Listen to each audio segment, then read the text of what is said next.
है आजको केसहरू चाहिँ अपरेसन गरेर फेरि बल्झाएर हामी कहाँ आउनु भएर उपचार गरिरहनु भएका केही केसहरू हेरौँ। इन्ट्रेस्टिङ छन्। पहिलो केसमा चाहिँ 2 पटक अपरेसन गरेर दोस्रो पटक चाहिँ स्क्रु कसेर त्यो पनि राम्रो रिजल्ट नदिएर हामी कहाँ आउनुभएको केस हेरौँ है त। उहाँले 2 पटक मेरुदण्डको अपरेसन गर्नुभएको रहेछ, त्यसको दाग हो। 2 पटक अपरेसन गरेर पनि दुखाइ चाहिँ खासै इम्प्रुभ भए देख्नु भएन र यहाँ आउनुभएको रहेछ। युके छोडेर आउनुभएको। दिल्ली र युकेमा गरेको दुईटै अपरेसनले काम गरेन भन्नुहुन्छ उहाँ सरले चाहिँ। अनि पहिलो अपरेसन फेल भएपछि दोस्रो पटक अपरेसन गर्दा चाहिँ यसरी स्क्रु हालेर अपरेसन गरियो। यसलाई चाहिँ टिलिफ अपरेसन भनिन्छ। टिलिफ चाहिँ प्रायः अपरेसन फेल नहोस् भनेर यसरी चाहिँ स्क्रु कसिन्छ यहाँ। दोस्रो केस अझै अचम्मको छ। यो भाइको चाहिँ अपरेसन अघि 2 ठाउँमा नसा च्याप्या थियो भने अपरेसन पछि 3 ठाउँमा नसा च्याप्या रहेछ। हेरौँ है त। र शनि भाइ हुनुहुन्छ, 2टा एमआरआई लिएर आउनु भएको छ मका।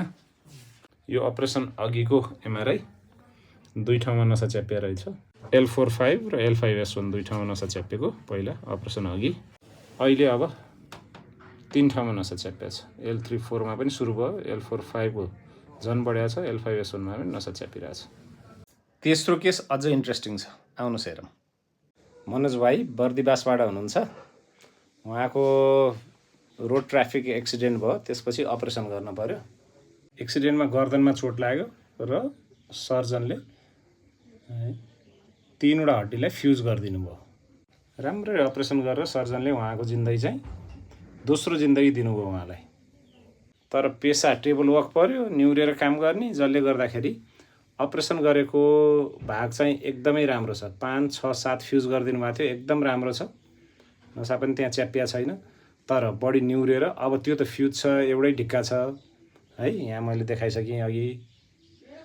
अब त्योभन्दा माथि चाहिँ अब हेर्नुहोस् C3, 4 र 5 मा, मेनली C3 र 4 मा चाहिँ नसा पचकै च्याप्दिनु हो उहाँले। यो चाहिँ आफैले बिगारे हो है। मा पनि च्याप्नु भएको थियो, त्यति मात्रमा कथा अन्त्य हुँदैन। कम्मरमा पनि उहाँले च्याप्दिनु भयो है। यहाँ पनि नसा च्यापियो, बढी बसेको गरेर। अब जाउँ यसको एनालाइसिसतर्फ। हट, अपरेसन त फेल हुँदो रहेछ। दुनियाँमा सबै चिज सक्सेस हुन्छ भन्ने के ग्यारेन्टी छ? बिजनेस गरे सबै करोडपति हुन्छन्? हुँदैन। दुनियाँमा थुप्रै चिज फेल हुन्छन्। अपरेसन मात्र होइन, कन्जर्भेटिभ म्यानेजमेन्ट बिना अपरेसन गर्ने उपचार पनि फेल हुन सक्छन्। अब जाउँ अपरेसनतर्फ। अपरेसन फेल हुने मुख्य कारण मध्येमा मान्छेले के सोध्छ? अस्पतालले डक्टरले गर्दा अपरेसन फेल भयो। होइन, सबैभन्दा मुख्य कारण बिरामी आफै हो। यी मुख्य कारण मध्ये मोटोपन 1 नम्बरमा, मानसिक समस्या 2 नम्बरमा, 1 वा त्योभन्दा बढी ठाउँमा नसा च्यापिनु 3 नम्बरमा, 1 अथवा बढी स्वास्थ्य समस्या हुनु दुखाइको कारण त्यहाँ डिस्कले नसा च्यापिने मात्र नभएर अन्य, अथवा नसा च्यापेर दुखाइ मात्र नभएर अन्य कारणले पनि दुखाइ हुनु, बाथ हुनु, मानसिक समस्या हुनु है। अनि अपरेसन सकिसकेपछि रिह्याब राम्ररी पुरा नहुनु, यो मुख्य कारण हुन्। तर त्योभन्दा पनि सबैभन्दा मुख्य कारण के हो थाहा छ? Postural care. आफ्नो पोजिसनको ख्याल नराख्नु, चाहे सुत्दा होस्, चाहे बस्दा होस् या काम गर्दाखेरि होस्।